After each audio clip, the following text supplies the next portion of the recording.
పరంపిత పరమాత్మ భగవంతుడైన పరమశివుణ్ణి వర్ణించేటప్పుడు, గాయనం చేసేటప్పుడు కూడా తండ్రి మీరు సర్వేశ్వర, లోకేశ్వర, పరమేశ్వర, జగదీశ్వర, విశ్వేశ్వర అని ఈశ్వర అని గాయనం చేస్తూ ఉంటారు.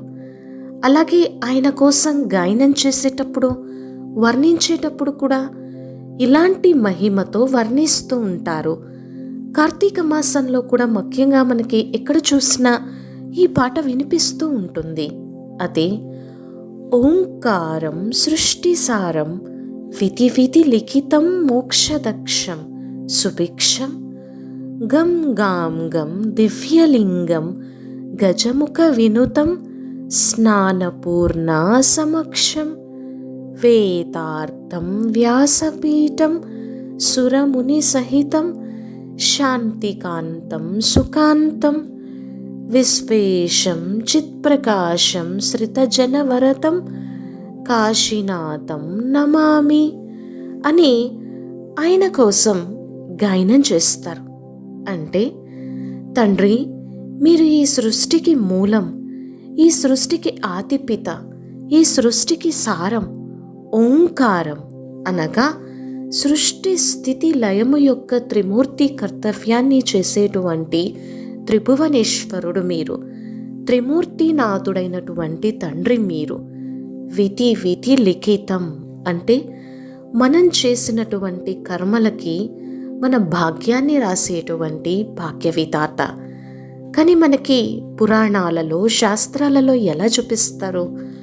భక్త ముని మార్కండేయ మహర్షి కోసం ఎలా చూపిస్తారు? ఆ ఈశ్వరుణ్ణి మనసారా శ్రద్ధాభక్తులతో ఆయన కోసం తపస్సు చేసినప్పుడు ఆయన యొక్క ఆయుష్ కేవలము 16 సంవత్సరాలే అయితే ఆ ఆయుష్ను కూడా మార్చి సుదీర్ఘ ఆయుష్గా ప్రసాదించినట్టుగా ఈశ్వరుని కోసం చెప్తారు. అంటే మన విధిని సైతం మార్చగలిగినటువంటి శక్తి, మనకి శ్రేష్టాతి శ్రేష్టమైన ఉన్నతోన్నతమైనటువంటి భాగ్యాన్ని ఇవ్వగలిగినటువంటి శక్తి మహేశ్వరుడైనటువంటి పరంపిత పరమాత్మకి ఉంది. అలాగే మోక్షదక్షం జ్ఞాన యోగాలను ప్రసాదించి ఆత్మకి ముక్తి, జీవన్ముక్తి, గతి, సద్గతి అనగా ఈ జనన మరణ చక్రం నుంచి మనల్ని విముక్తి చేయగలిగినటువంటి మోక్షేశ్వరుడిగా, ముక్తి జీవన్ముక్తి ప్రదాతగా ఆయన్ని కొలుస్తారు. ఎవరైతే ఈశ్వరుణ్ణి శ్రద్ధాభక్తులతో మనస్ఫూర్తిగా పూజిస్తారో, గౌరవిస్తారో, ఆరాధిస్తారో వాళ్ళ జీవితం ఎప్పుడూ కూడా సుఖశాంతులతో, ఆనందంగా, సుభిక్షంగా, క్షేమంగా ఉంటుంది. ఈశ్వరుడు జ్ఞానాన్ని ప్రసాదించి మనల్ని పవిత్రంగా చేసేటువంటి జ్ఞానసాగరుడు, గంగాధరేశ్వరుడు. ఆ జ్ఞానంతో మన మనస్సు, బుద్ధి కూడా దివ్యంగా అవుతుంది. అందుకనే భక్తి మార్గంలో ఎవరికైనా ఏదైనా సమస్య వచ్చినప్పుడు, ఆ సమస్యని పరిష్కరించలేక బాధపడుతూ ఉన్నప్పుడు అందరూ ఇచ్చేటువంటి సలహా, ఒకసారి శివాలయానికి వెళ్ళి ఆ పరమశివుడికి మనస్ఫూర్తిగా అభిషేకం చేయించండి. అభిషేకం చేస్తే ఇంకా మీకు ఎలాంటి సమస్యలు ఉండవు, మీ జీవితం దివ్యంగా, శ్రేష్టంగా అవుతుంది అని చెప్తారు. అలాగే ఈ సృష్టిలో శివలింగానికి అభిషేకం చేసినంత కాలము కూడా ఈ సృష్టి, ఈ బ్రహ్మాండము చల్లగా ఉంటుంది అని చెప్తారు. అందుకనే ఎవరినైనా ఆశీర్వదించేటప్పుడు కూడా నువ్వు చల్లగా ఉండాలి, నీ మనస్సు, నీ హృదయము చల్లగా ఉండాలి, నీ జీవితం ప్రశాంతంగా ఉండాలి, నువ్వు అనుకున్నవన్నీ సాధించాలి, ఇలాంటి వరదానాలు ఇస్తారు. అలా మన జీవితాన్ని దివ్యంగా చేసేటువంటి దివ్యలింగ స్వరూపుడు గజముఖ వినుతం అనగా విఘ్నేశ్వరుడికి జ్ఞానస్వరూపము అయినటువంటి గజముఖాన్ని పెట్టి మొత్తం ప్రపంచమంతా పోషించే విఘ్నేశ్వరుడిగా చేసినటువంటి మహోన్నతమైనటువంటి పరమశివుడివి నీవే. నిన్నెవరైనా పట్టుకుంటే వాళ్ళకి జ్ఞాన యోగాలను ప్రసాదించి వాళ్ళ జీవితాన్ని నిర్విఘ్నంగా తయారు చేసేటువంటి మహాదేవాది దైవము నీకోసం ఏమని చెప్పాలి, ఏమని వర్ణించాలి? మనం ఎప్పుడైతే జ్ఞానంతో స్నానం చేస్తామో మన మనస్సుతో, మన మనస్సులో ఉన్నటువంటి అనేక రకాల కల్మషాలు, మాయలు, అశుద్ధత, మర్మాలు, వికారాలు, అవగుణాలు, దుర్గుణాలు అన్నీ తొలగిపోయి ఆత్మనైన నేను పరిపూర్ణ స్వరూపంగా అవుతాను. శాంతితో, సుఖంతో, ప్రకాశంతో శోభిల్లుతూ అందరికీ ఆ శాంతిని, ఆనందాన్ని ఇస్తాను.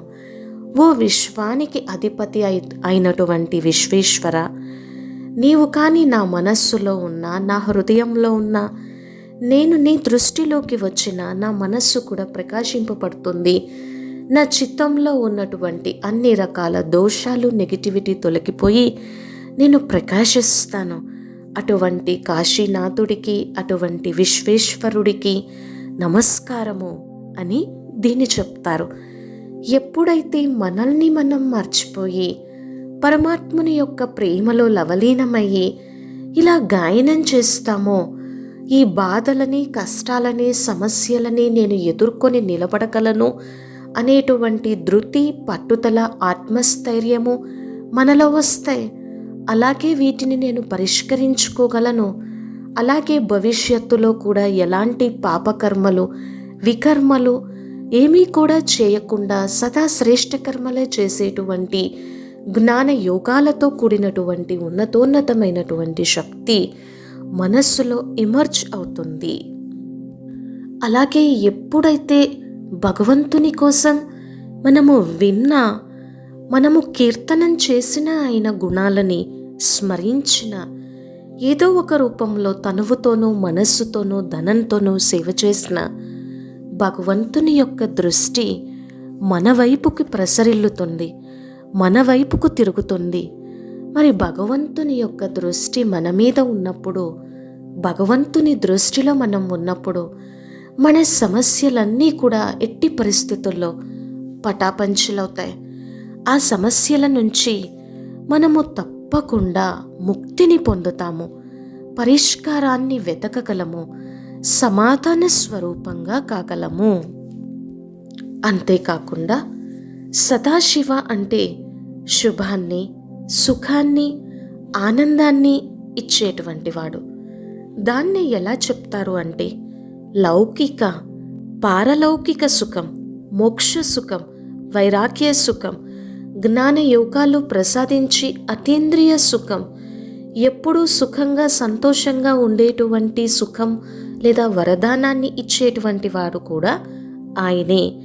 ప్రాపంచిక వస్తువుల నుండి అల్పకాలికమైనటువంటి మనోకామనలు తీర్చి లౌకిక సుఖాన్ని ఇవ్వాలి అన్నా, పారలౌకిక సుఖాన్ని ఇవ్వాలి అన్నా, జ్ఞాన యోగాలతో కూడినటువంటి అద్భుతమైన వైరాగ్య సుఖాన్ని, అతీంద్రియ సుఖాన్ని ప్రసాదించాలి అన్నా, మోక్షాన్ని ఇవ్వాలి అన్నా అది ఈశ్వరునికే సాధ్యము. ఎవ్వరికీ లేనటువంటి ఒక విచిత్రమైనటువంటి పేరు ఆశుతోషుడు అనేటువంటి పేరు ఒక్క ఈశ్వరునికే ఉంటుంది. అంటే మనము మనస్ఫూర్తిగా నీవే నాకు తండ్రివి, నీవే నాకు సర్వస్వము, నీవే నన్ను ఈ విషయ భవసాగరం నుంచి బయటకు తీసి సుఖాన్ని, శాంతిని ప్రసాదించేటువంటి సుఖసాగరుడివి, నీవే నా సర్వస్వము, నీతోనే నా సర్వ సంబంధాలన్నీ ముడిపడి ఉన్నాయి అని ఎంత మనస్సుతో ఆయన్ని కీర్తిస్తామో, గుణగాయనం చేస్తామో అంత తొందరగా బలిహారమైపోయి సర్వశక్తులని, సర్వసిద్ధులని, అంత ఆనందాన్ని ప్రసాదించేటువంటి వారు. తొందరగా భక్తులపైన, జ్ఞానులపైన బలిహారమైపోయి వాళ్ళ యొక్క మనోకామనలను నెరవేర్చేటువంటి దైవము. దానికే ఆశుతోష్ అని పేరు. అంటే ఎంతగా మనము మనస్సుతో పరమాత్ముని యొక్క గుణాలని, శక్తులని, ఆయన యొక్క మహిమని, వైభవాన్ని పట్టుకుంటామో అంతగా దానికి ప్రాప్తులిచ్చేటువంటి మహిమాన్వితమైనటువంటి గొప్ప స్వరూపము మీరు. అలాగే ఎవరు ఎటువంటి సుఖాన్ని పొందితే, ఎటువంటి శక్తిని పొందితే వారు సదా అభ్యున్నతిలోకి వెళ్ళి వాళ్ళ జీవితము సుఖశాంతులతో సుభిక్షంగా ఉంటుందో అటువంటి సుఖాన్ని, శక్తిని ఇచ్చేటువంటి స్వరూపము మీరు. మరి ఆయన ఒక్కరే త్రినేత్రి, త్రికాలదర్శి, మనకి జ్ఞాన యోగాలను ప్రసాదించగలరు. ఎందుకంటే అజ్ఞానము ఉన్న, అశ్రద్ధ ఉన్న, అనుమానము ఉన్న, సంశయము ఉన్న అవి మన వినాశనానికి దారితీసి మనల్ని సుఖంగా ఉండనివ్వవు. అందుకని భగవద్గీతలో అజ్ఞశ్చ అశ్రద్ధ దానాచ సంశయాత్మ వినశ్యతి నాయం లోకోస్తి నా పరో నా సుఖం సంశయాత్మనః అంటే ఈ అజ్ఞానము, అశ్రద్ధ ఎప్పుడూ కూడా ప్రతి విషయంలో సంశయాన్ని, డౌట్ని కలిగి ఉండటము ఇవి పతనానికి దారితీస్తాయి, ముందుకు పోనివ్వవు. అటువంటి వారు ఎక్కడా సుఖంగానూ ఉండలేరు. స్వర్గంలో ఉన్నా కూడా సుఖంగా ఉండలేరు, ఈ లోకంలో కూడా సుఖంగా ఉండలేరు. ఈ సంశయం వారి బుద్ధిని తినేస్తూ ఉంటుంది. మరి అటువంటి అజ్ఞాన అంధకారాన్ని కూకటి వేళ్లతో సహా పీకివేసి, అశ్రద్ధను తొలగించి వేసి, మనల్ని నిశ్చయాత్మకమైనటువంటి బుద్ధి కలిగినటువంటి నిశ్చయ బుద్ధి ఆత్మలుగా చేసి జ్ఞాన యోగాలను ప్రసాదించి మనకి జీవితాన్ని శ్రేష్టంగా చేసేటువంటి వారు తండ్రి. అందుకనే ఆ తండ్రి యొక్క ప్రేమ యొక్క లగనము అనేటువంటి అగ్నిలో అన్ని చింతల్ని సమాప్తం చేయగలిగినటువంటి నిశ్చయ బుద్ధితో కూడినటువంటి నిశ్చింత స్థితి కూడా ఏర్పడుతుంది. మనం ఎంతెంతగా ప్రతిరోజు భగవంతుని యొక్క మహావాక్యాలతో కూడినటువంటి సద్బుద్ధిని ప్రసాదించేటువంటి జ్ఞానాన్ని వింటూ ఉంటామో అంతగా మనలో శక్తి జమ అవుతూ ఉంటుంది. అంతేకాకుండా రాజయోగాన్ని నేర్పించి, రాజ విద్యను నేర్పించి ఆత్మని, మనస్సుని పవిత్రంగా చేసేటువంటి పరమ పవిత్రతా సాగరులు ఈశ్వరులు. ఎంతగా మన మనస్సుతో, మన బుద్ధితో on the screen of our mind ఈశ్వరుని యొక్క దివ్య స్వరూపాన్ని చూస్తూ, తండ్రి మీరంటే నాకు చెప్పలేనటువంటి అమితమైన, అనంతమైనటువంటి ప్రేమ ఉంది. మీరు గీసినటువంటి మార్గంలో నడవగలిగినటువంటి ఆజ్ఞాకారి, విశ్వాసపాత్ర, నిశ్చయ బుద్ధి, ప్రీతి బుద్ధి కలిగినటువంటి శ్రేష్ఠ ఆత్మను అని ఎంతగా బుద్ధి యోగంతో పరమాత్మతో సంబంధాన్ని జోడిస్తామో, నా స్వరూపము నిరాకార స్వరూపము, నిజానంద స్వరూపము, ఆత్మనైనటువంటి నేను అశరీరిని, విధిహీని. ఈ సృష్టిపైకి వచ్చినప్పుడు అశరీరిగానే వచ్చాను. అలాగే పరం పితా పరమాత్మ కూడా నిరాకార నిజానంద స్వరూపము, అశరీరి అని ఎప్పుడైతే మనం తెలుసుకొని ఆ నిరాకారంతో నిరాకారమైనటువంటి నేను సంబంధాన్ని జోడించి పరంధామంలో సర్వశ్రేష్ఠ యోగాన్ని చేస్తానో, నా జన్మ జన్మాంతరాల పాపాలను భస్మం చేయగలిగినటువంటి పాపకటేశ్వరుడు. మరి ఇలాంటి స్థితిని కల్పించి అటువంటి మనోస్థితిలో మన విఘ్నాలన్నింటినీ వినాశనం చేయగలిగినటువంటి తండ్రి భగవంతుడు. అందుకని ఎలా చెప్తారు అంటే, యోగ జ్వాల ద్వారా, యోగ శక్తి ద్వారా మన జన్మ జన్మాంతరాల పాపాన్ని భస్మం చేయగలిగినటువంటి యోగ యోగేశ్వరుడు.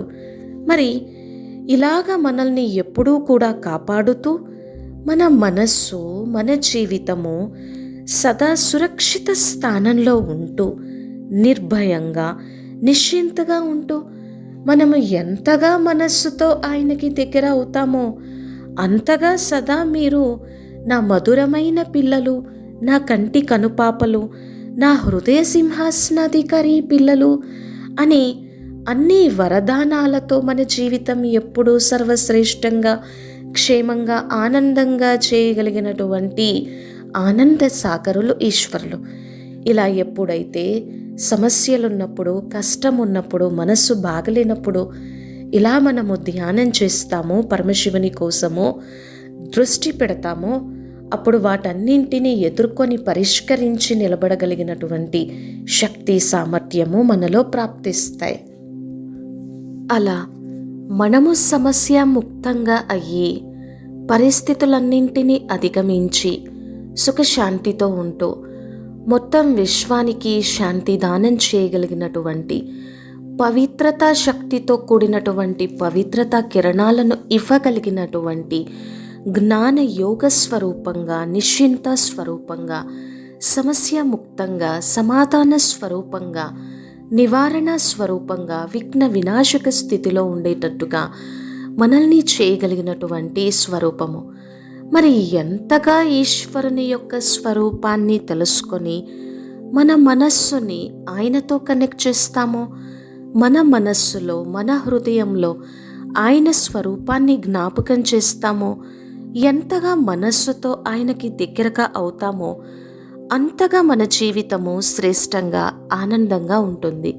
కానీ ఈశ్వర, నీవే నాకు సర్వస్వము, నీవే నాకు తల్లి, తండ్రి, టీచర్, సద్గురు, సర్వ సంబంధాలు అని ఎంతగా మనము ఆయనతో మనస్సుతో పెనవేసుకొని పోతామో, మన జీవితాన్ని ముడిపెట్టుకుంటామో అంతగా ఈ జీవితము సుభిక్షంగా, ఆనందంగా, సంతోషంగా, ప్రశాంతంగా ఉంటుంది. అయితే వీటికి కావలసింది నిశ్చయము, విశ్వాసము, ప్రీతి పుట్టి ఎప్పుడూ మనస్సుతో ఆయన్ని అంటిపెట్టుకొని ఉండగలిగినటువంటి మన్మనాభవ స్థితి. ఇలా ఎప్పుడైతే చేస్తామో ఆ యోగశక్తితో, యోగాగ్నితో మన మనస్సులో ఉన్నటువంటి అపవిత్రత, అశుద్ధత, అస్వచ్ఛత అన్నీ కూడా తొలగిపోతాయి. శ్రేష్ఠ కర్మలనే చేస్తాము, పుణ్య కర్మలనే చేస్తాము.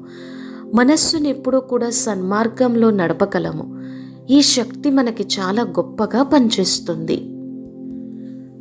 ఇలాంటి సాధన ద్వారా మన మనస్సు కూడా చాలా సాత్వికంగా అయ్యి ఎప్పుడూ పరమాత్మ ప్రేమ యొక్కలో రమిస్తూ అనేక దివ్యానుభూతులు పొందుతూ సంతోషంతో ఈ జీవితము ఉమంగ ఉత్సాహంతో ఎప్పుడూ ఉంటూ కూడా ఆ సౌమ్యతతో, ఆ ఆనందంతో, ఆ సంతోషంతో సుభిక్షంగా ఉండగలము.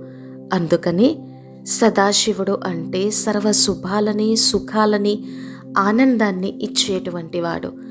మన జీవితాన్ని పవిత్రతతో, శాంతితో, సుఖంతో, ఆనందంతో, సర్వశక్తులతో, సర్వగుణాలతో, అన్ని రకాల వైభవాలతో, సత్పుట్టితో, దివ్య పుట్టితో మన జీవితాన్ని సుభిక్షంగా చేసి మన ద్వారా ఎప్పుడూ పాపకర్మలు చేయకుండా, జరగకుండా ఎప్పుడూ శ్రేష్ఠ కర్మలే జరిగేలాగా చేయగలిగినటువంటి కర్మల గుహ్య జ్ఞాన గతిదాత పరంపిత పరమాత్మ. మరి ఎంతగా మనస్సుతో ఆయనకి దగ్గర అవుతామో, ఆయన గుణగణాలని మనం కీర్తిస్తూ ఆ పరమాత్ముని యొక్క ప్రేమలో లవలీనమవుతూ మనస్సుతో వేడుకుంటామో, కీర్తిస్తామో, ప్రార్థిస్తామో అంతగా మన జీవితము సుఖశాంతులకి నిలయంగా అవుతుంది. ఓం శాంతి.